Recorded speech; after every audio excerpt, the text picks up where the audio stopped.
Assalamualaikum warahmatullahi wabarakatuh. Selamat datang di program Tanya Jawab Fikih. Tanya Jawab Fikih, menjawab persoalan fikih sehari-hari. Assalamualaikum warahmatullahi wabarakatuh. Pemirsa MTA yang dirahmati oleh Allah, bagaimana kabar Anda? Semoga Allah Ta'ala senantiasa melimpahkan rahmat dan karunia-Nya kepada pemirsa. Amin Allahumma amin.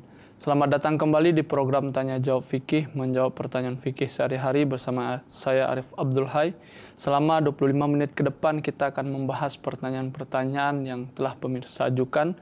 Dan tentunya saya tidak sendiri, saya telah ditemani oleh Bapak Maulana Saifullah Mubarak Ahmad Syahid yang merupakan dosen fikih Jamiah Ahmadiyah Indonesia. Kita akan sapa beliau dan kita akan membahas pertanyaan-pertanyaan yang telah pemirsa ajukan.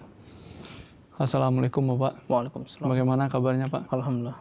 Ya Pak, di laptop saya sudah ada beberapa pertanyaan tentang fikih tentunya Pak. Dan secara khusus kita hari ini akan membahas tentang toharoh Pak. Tentang yang secara khususnya lagi tentang wudhu Pak. Untuk lebih jelasnya mari kita mulai Pak. Ya, di pertanyaan pertama tentang wudhu, bagaimana hukumnya berwudhu dengan air daur ulang atau sejenisnya Pak? Silakan Pak. Ya, bismillahirrahmanirrahim. Jazakallah khairal jaza.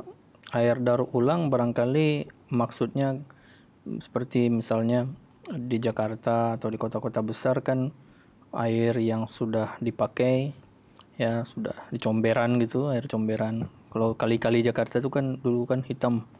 Ya biasanya didaur ulang kemudian dijadikan air minum, dijadikan air pam lagi. Ya, barangkali pertanyaannya ke arah situ. Nah, untuk berwudu yang harus dipahami terlebih dahulu adalah air yang digunakan harus air yang suci bersih. Itu air yang suci bersih, kemudian terbebas dari najis, baunya ya tidak ada bau dan tidak ada ya rasa air sirup gitu, nggak bisa wudu pakai air sirup. Misalnya bau, kalau air comberan apa kan bau. Nah itu tidak boleh untuk berwudu, atau air yang ada najisnya itu tidak boleh. Nah, kalau air yang didaur ulang kemudian dia sudah bersih, sudah suci dan sudah dipakai, biasanya bukan saja untuk mandi, mencuci dan sebagainya, tetapi bahkan untuk minum ya air pam di rumah, jadi tidak masalah. Ya, yang prinsip yang harus dilihat adalah apakah air itu bersih atau tidak. Ya, pada dasarnya kan air semua kan dari atas kemudian ya ke sumur pun nanti kan disaring oleh tanah, ya. Nah, ketika sudah disaring oleh tanah itu kan jadi suci dia, jadi bersih. Nah, sekarang prosesnya itu dipercepat dengan mesin, bukan dengan tanah.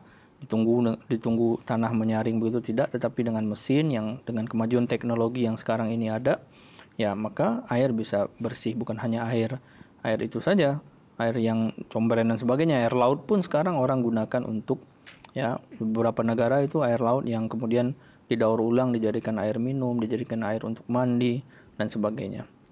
Maka dari itu kesimpulannya adalah air yang bersih, apakah itu daur ulang atau apapun itu, ketika dia sudah bersih, dia sudah suci, rasanya tidak berubah, artinya tidak ada rasa yang kemudian tidak ada bau, ya maka dia boleh digunakan untuk air wudhu. Ya Pak, mungkin dari sini juga ada pertanyaan yang muncul. Di kota kita biasa menggunakan air saringan begitu, air pam, PDAM begitu, atau air ledeng lah. Tetapi di desa itu Pak, kita biasanya tinggal di hilir sungai begitu, artinya daerah bawah bukan hulu sungai, yang otomatis mungkin kita tidak tahu apakah air itu sudah tercemar najis atau apapun itu, apakah boleh berwudu dengan air-air seperti itu Pak? Iya, kalau air yang mengalir, ya jumlahnya banyak dan mengalir, kalaupun ada najis, ya orang buang air besar misalnya, apa kan kita nggak tahu di hulu orang ya mau ngapain orang kan kita nggak tahu ya. Tapi kalau sudah airnya mengalir dan jumlahnya banyak, itu sudah dianggap airnya suci ya, tidak peduli ya orang melakukan apa ya. Air kolam juga kalau jumlahnya banyak dan sebagainya, kemudian ada yang mati di sana, anjing atau apa yang mati, tinggal diangkat yang matinya, selama rasa airnya tidak berubah ya, baunya juga tidak berubah, ya maka itu bisa digunakan untuk air wudhu. Apalagi kalau misalnya air sungai, kalau ada najis kita lihat, kita tinggal tunggu aja dia lewat dulu. Setelah dia lewat, ya beberapa saat kemudian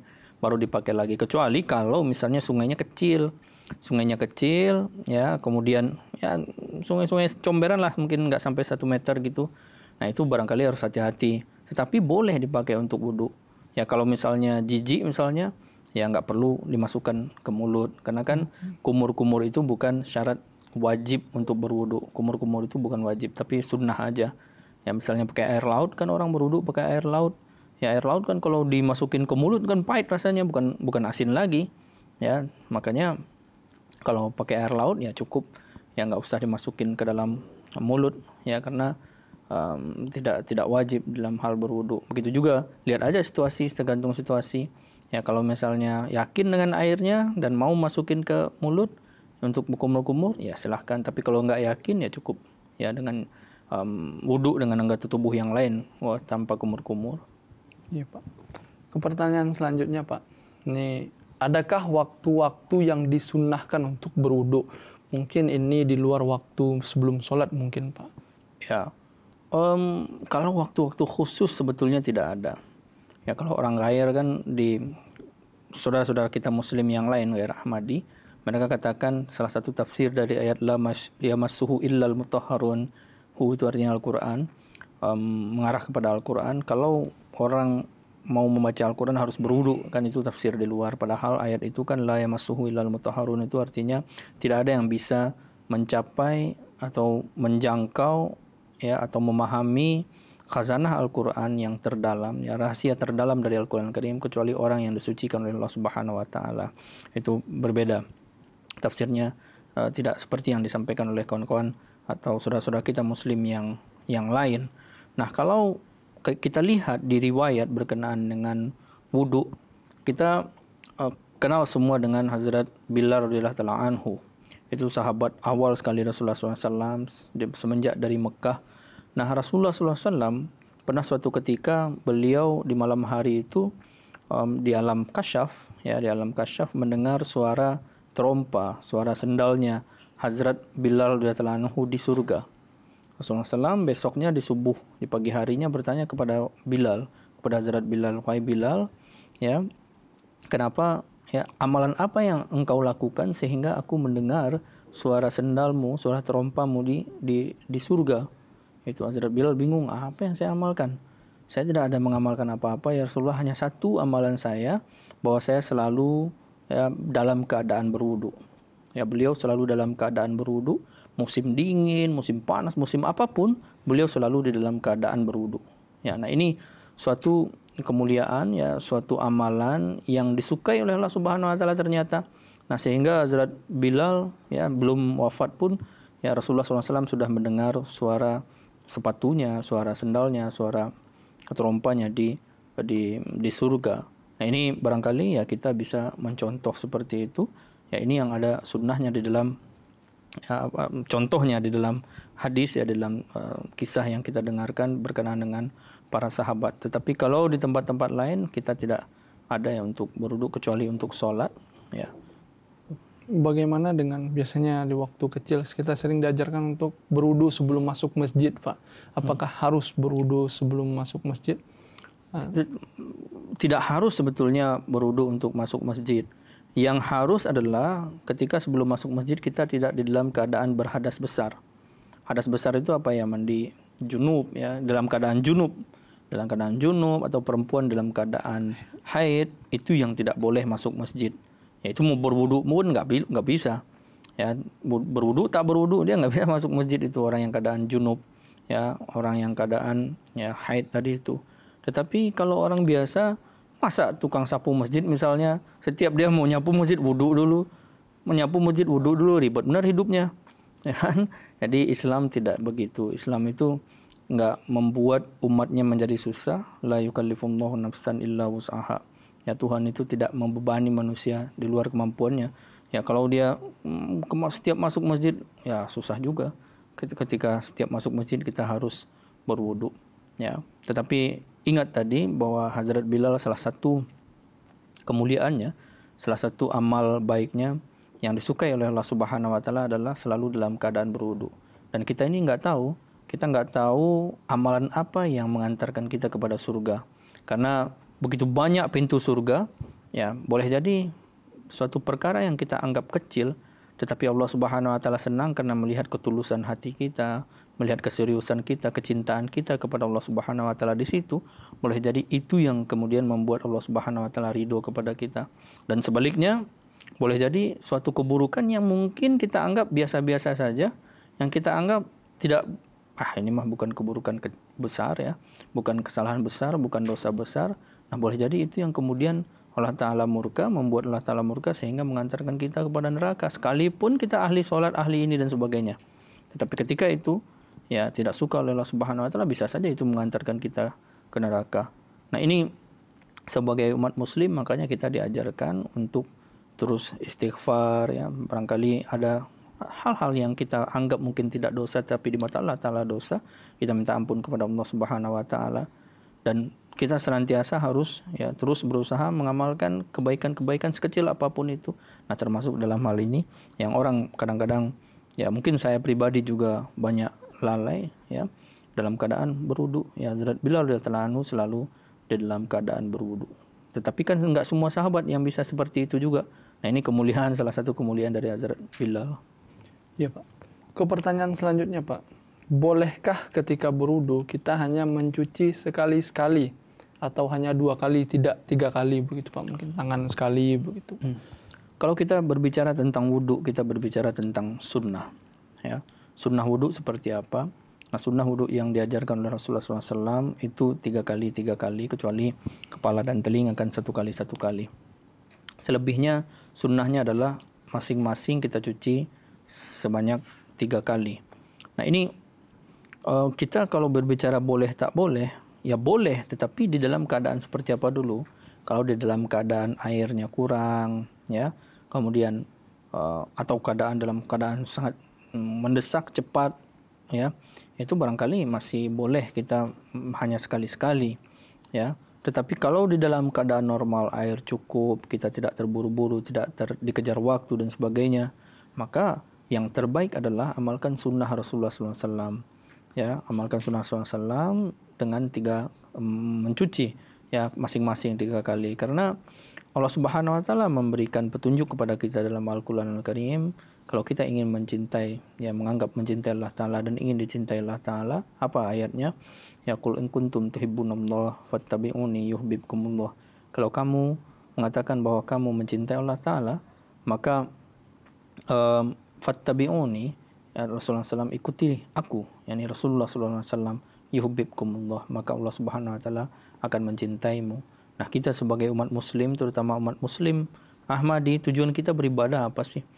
Tujuan kita beribadah semata-mata untuk meraih keridhaan Allah Ta'ala, meraih kecintaan Allah Subhanahu wa taala. Oleh karena itu di dalam setiap ibadah kita terus berusaha mengikuti Rasulullah SAW, mengikuti sunnah Rasulullah SAW sekuat mungkin, ya sebisa kita, sehingga kita bisa meraih kecintaan Allah Subhanahu wa taala. Ya, Pak. Jadi boleh sekali-sekali atau 2 kali itu dalam keadaan yang darurat mungkin ya Pak. Air kurang mungkin atau terburu-buru, tapi sebaik mungkin 3 kali sesuai dengan yang diajarkan oleh Rasulullah. Pertanyaan selanjutnya, Pak. Bolehkah saat mengusap kepala hanya sedikit rambut bagian depan saja, Pak? Ini untuk laki-laki dan perempuan juga. Ya, di dalam keadaan tertentu kembali lagi seperti yang saya sampaikan sebelumnya, sunnahnya seperti apa? Sunnahnya kan dari atas ke bawah kan segini kan. Ada yang kembali lagi ke atas, yaitu terserah, tetapi cukup ya dari atas ke bawah sini terus langsung telinga kan sekali cukup. Ya, tetapi kalau ada juga yang hanya jambulnya aja jadi gini-gini doang, ya kan. Jadi ya mencuci kepala, masah kepala itu, mengusap kepala itu kan salah satu hal yang wajib di dalam berwudu. Ya, kalau tanpa itu kan wudu ya nggak sah ya kan. Nah, jadi sebaik mungkin, ya sedapat mungkin lakukanlah sampai ke belakang. Kecuali tadi dalam keadaan-keadaan tertentu, sedang flu, sedang sakit atau bagaimana, ya dalam keadaan-keadaan tertentu ya mungkin hanya bisa masah. Ya lagi pula masah rambut itu nggak harus pakai gayung, ya kan, hanya cukup kena air kemudian tangan masih dalam keadaan lembab basah, itu nggak perlu banyak air dimasukkan, ya cukup seperti itu aja. Jadi kita berbicara bukan hanya sebagai Ahmadi ya, Kalau kita berbicara fikih ini, kita bukan lagi berbicara kelas kita itu bukan boleh, nggak boleh, haram, halal, dan sebagainya, enggak. Tetapi kita sedang berbicara apakah amalan yang kita lakukan itu sudah sesuai standar yang diinginkan Rasulullah SAW, sudah sesuai standar yang diharapkan dalam Islam atau belum untuk mencapai keridhaan Allah Subhanahu Wa Taala dengan cara mengikuti sunnah Rasulullah SAW tadi. Jadi yang terbaik adalah kita jangan lagi berbicara boleh tidak boleh, tetapi kita berbicara apakah apa yang kita lakukan itu sudah sesuai dengan apa yang diharapkan Allah Taala sehingga kita bisa mendapatkan mendapatkan kecintaan Allah Subhanahu Wa Taala melalui mengikuti Rasulullah Sallallahu Alaihi Wasallam. Ya Pak, mungkin berkaitan sedikit dengan kepala Pak. Ada pertanyaan bahwasanya jika di suatu tempat yang boleh dikatakan ada lalu lintas laki-laki dan perempuan dan hanya itu tersedia tempat wudhu, apakah seorang wanita itu boleh saja dengan memasah jilbabnya begitu Pak, atau membasahi sedikit jilbabnya karena takut membuka jilbab begitu Pak? Ya, beberapa waktu lalu kita pernah bahas tentang ini juga di episode sebelumnya. Ya, dikiaskan dengan laki-laki boleh masah sorbannya. Ya, pagri kalau dalam bahasa Urdu tuh boleh memasah sorbannya dalam keadaan-keadaan tertentu. Begitu juga dengan perempuan barangkali juga boleh memasah jilbabnya dalam keadaan-keadaan tertentu itu kalau memang ya ada orang yang lalu lalang dan sebagainya harus membuka jilbab akhirnya pardahnya terbuka, ya maka sebaiknya cukup dengan memasah ya jilbabnya. Oh, juga apakah perban bisa dimasah Pak? Misalnya ada yang diperban begitu tangannya atau bagian dari mukanya atau kakinya begitu, apakah boleh dimasah? Iya, itu boleh, sangat boleh karena kalau nggak dimasah justru kalau dibuka, pertama bukanya ribet, yang kedua bisa yang namanya luka kan kadang-kadang nggak boleh kena air.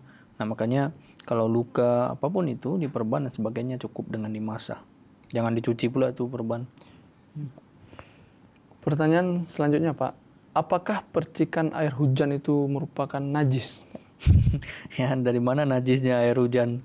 Kecuali kalau air hujan jatuh di atas kotoran kucing ya kan, ya kotoran kucing yang najis, air hujannya mah enggak. Itu jadi enggak, air hujan enggak ada najisnya air hujan. Ya, Pak, kalau mungkin biasanya kita di kampung biasanya Pak ya, kita jalan, mungkin jalannya itu masih jalan yang kecil begitu, masih lumpur begitu ya Pak. Memang kita pakai sendal tapi tetap saja ada percikan-percikan yang kita nggak tahu begitu apakah ini tanah atau ini kotoran begitu. Apakah setelah terkena itu kita harus mengulang lagi wudhu kita atau boleh tidak mengulang wudhu Pak? Kalau kotoran pun ketika sudah bercampur dengan tanah dan jumlah tanahnya lebih banyak dari kotoran, itu dia bisa jadi suci juga. Apalagi udah lama kotorannya. Ya kita bisa membedakan lah mana yang kotoran, mana yang tanah. Ya, kalau ragu tinggal wudhu lagi aja. Rasulullah SAW sampaikan kan tinggalkan hal yang meragukan. Kalau ragu tinggal wudhu aja. Kalau nggak ragu, nah ini mah lumpur, tinggal cuci aja lumpurnya. Lagian kan kalau kita masuk masjid, masa berlumpur-lumpur kaki, ya kan? Jadi kadang-kadang dalam hal fikih itu kita nggak perlu ribet gitu. Kalau menurut kita ini harus dicuci ya cuci. Tapi kalau menurut kita ini mah enggak, ini tinggal ya dilap saja ya cukup dilap saja. Jadi fikih Ahmadiyah ya fikih Islam lah terutama ya. Islam ya Ahmadiyah kan juga fikih Islam. Ya enggak sumbernya juga Quran, sunnah, hadis Rasulullah SAW, sahabat dan sebagainya. Ya kita enggak mau ribet. Salah satu uslub fikih Hazrat Masih Maud Islam itu usul beliau, uslub fikih beliau tinggalkan hal-hal yang kering. Ya hal-hal yang kering itu kan hal-hal yang picik gitu, yang kaku itu. Hazrat Masih Maud Islam begitu. Jadi jangan terlalu kering di dalam pemahaman terhadap fikih. Harus begini, harus begitu. Enggak. Kadang-kadang ada fleksibilitas itu. Ya, Islam datang ini ya penuh dengan fleksibilitas gitu. Fleksibel Islam itu mau ditaruh di mana cukup ya, bisa. Nah, dalam hal fikih kita juga menganut itu, tetapi enggak selalu. Artinya enggak setiap saat fleksibel. Ya kapan-kapan dibutuhkan untuk fleksibel, kita fleksibel. Terutama dalam hal begini, kita bisa putuskan sendiri.